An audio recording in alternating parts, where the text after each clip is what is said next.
So Matt Reeves' vision for the Batman has finally come out and finally has been released in theaters, and people are finally getting a chance to see it. So finally, we are getting a chance to see Detective Noir dark style Batman.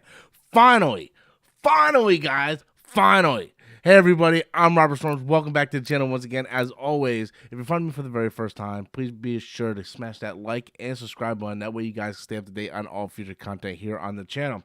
So Matt Reeves' Batman, the Batman, is finally in theater and is getting pretty mixed reactions from a lot of critics. A lot of critics are saying, "Hey, this movie's too dark, it's too grim, it's too gloomy. There's nothing cheery about it." I didn't know Batman was supposed to be fucking cheery. First of all, like, does anybody else know that? Like Jimmy, is Batman supposed to be cheery? Jimmy don't know what the hell he's talking about. Jimmy don't know I mean, look at him. He had no idea what the fuck he's talking about. But anyway, guys, so go to Rotten Tomatoes. This thing was at a 97 when I first talked about it on Monday, and now it has dropped down to 86% critic rating. It's still very, very high audience rating with many, many more reviews. Like you can sit there and look, 231 compared to the audience score where it's 250 plus. So obviously, this is really resonating with fans, which is a very, very good thing.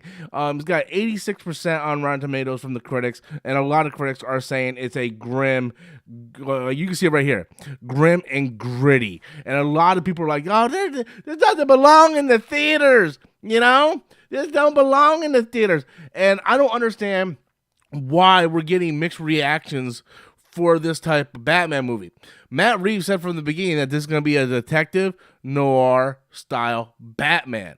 It's going to be a much gritty, grimmier underworld of Batman that we're going to see in Gotham. This isn't going to be like Christian Bale's type Batman. And I'm hearing from a few people that this is more realistic than the Batman Dark Knight trilogy from Christopher Nolan. Christopher Nolan really kind of set that trilogy into a real life world where even then it has some fantasy elements about it that's like, well, this really can't happen.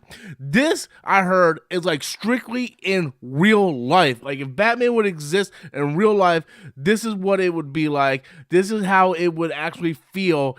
And Bruce Wayne, I'm hearing, I haven't seen this movie yet, guys. I can't wait to go see this movie. I'm going to be seeing this thing on Saturday. My ass is going straight to the theater, parking it right there. I'm like, I'm Batman. And I am super excited for it. But I'm hearing that in this movie, Bruce Wayne is like straight Looney Tunes. Like he is damaged. He is fucked up in the head. Like we saw that a little bit with Ben Affleck's Batman, where he's not all there, you know? Where all the other iterations of Batman, you know, hey, well, I'm a playboy playmate, or well, not playboy playmate, but you know, he's like this billionaire playboy, you know, banging all these girls, spending all this money, riding fast cars.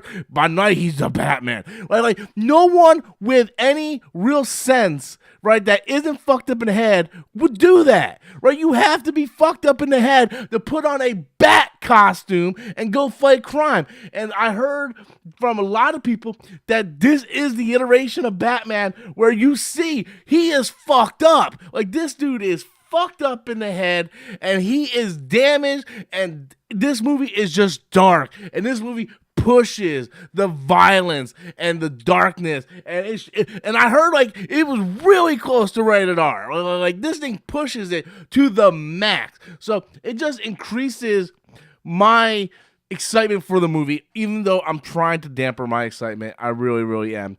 But just to throw it out there, though, just closing about this mixed reviews thing from the critics. You know, we sometimes these critics and us as audience members look at this thing and we complain about the dumbest stuff. It's like, what was the director trying to deliver in the moment? That's what we need to focus on. Because when BVS and Man of Steel came out and all the critics complained it was too dark and blah, blah, blah, blah, what happened? WB got scared and course corrected, and now we got this jumbled up mess of a DCEU, and everybody is saying, we want the Snyderverse, we want the Snyderverse. Well, we would have had the Snyderverse if we didn't sit there and bitch and complain about, oh, it's too dark, and no one smiles, and the colors are all washed out, and all that. And then we got the Josh Whedon cut of Justice League. You know, that's what happens because nobody supported the film. So if this movie is dark and grim and gloomy, whatever, who cares? Is it a good movie? Judge it on the movie. Was the storyteller trying to tell?